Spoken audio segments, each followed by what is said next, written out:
Hey guys, okay, so this video I'm gonna try to make a few of these. Excuse me.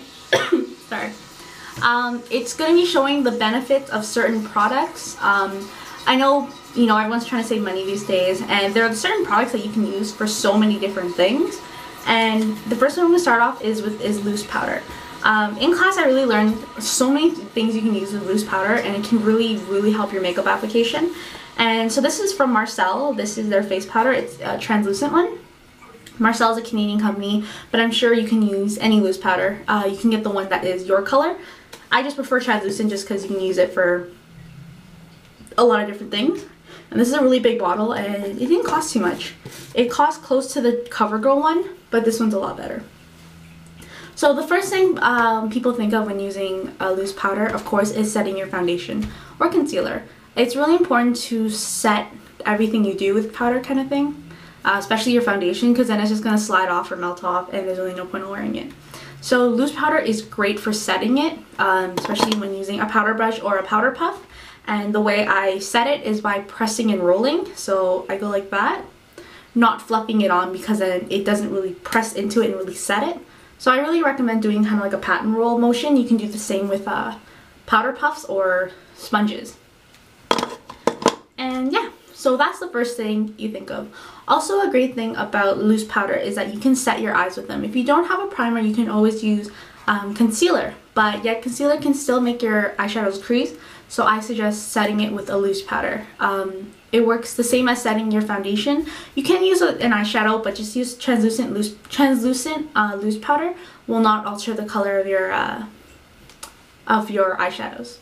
Another great thing is a lot of people do this is when they put put loose powder under their eye when doing dark smoky looks, so they can brush it away afterwards.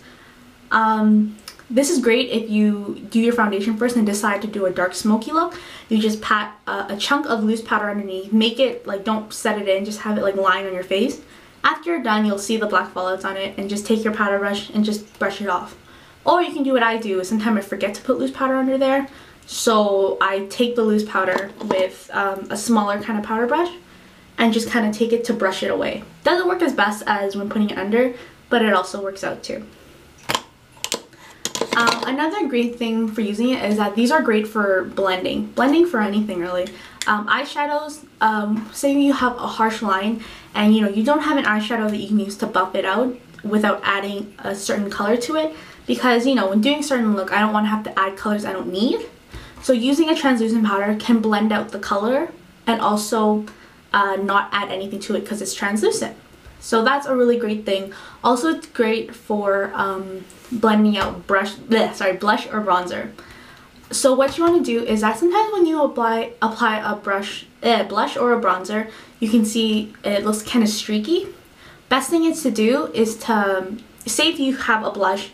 So I'm just going to take this blush for example, it doesn't streak though, but say you have a blush and it's very streaky. What you do is you take your powder brush, put translucent powder on it, and do an extra layer right on your cheeks, and then apply blush. It'll blend it so much more better and it won't be streaky. The reason why it's streaky is from the oils of your skin, and setting it, the powder will just absorb the oils and make everything blend a lot easier.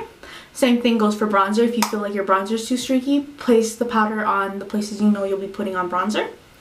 Again, that's why I love using translucent powder, just because it won't make my face look white. When using translucent powder, try to find a good one that isn't white powder. Like, it really will add no color to your face. You can use your own face powder, like a colored loose powder. I think it'll work just the same. Sometimes it just might alter the color a bit. Also, a great way of using it is to soften up looks. So many times when doing makeup on myself or someone else, I make I accidentally put on way too much blush, and instead of removing it or anything, just take your powder brush, put a little bit of loose powder on it, and then gently just fluff it over. It will really soften up the blush. It really works. Same thing with contourings or bronzers.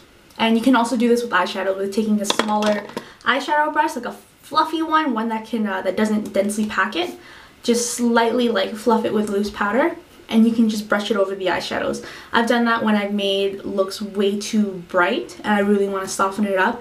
Yes, it will make your the eyes look a bit more powdery or cakey, or no, sorry, chalky, or maybe a bit more muted, the colors won't stand out as much, but this goes for certain looks. Such as like smoky eyes and stuff. But when you want to go for like a bright colored look, I don't recommend it just because, you know, it will alter the color of it and the intensity of the eyeshadow.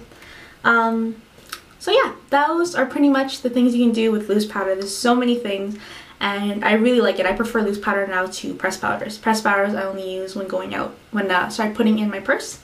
And yeah, I hope you guys enjoyed that. So I think that's everything. I don't know very much. There's probably more things you can do with it. Yeah, that's pretty much it. So I hope you guys enjoyed this video. I'm going to try to put out a lot more like this. So thanks for watching. Bye!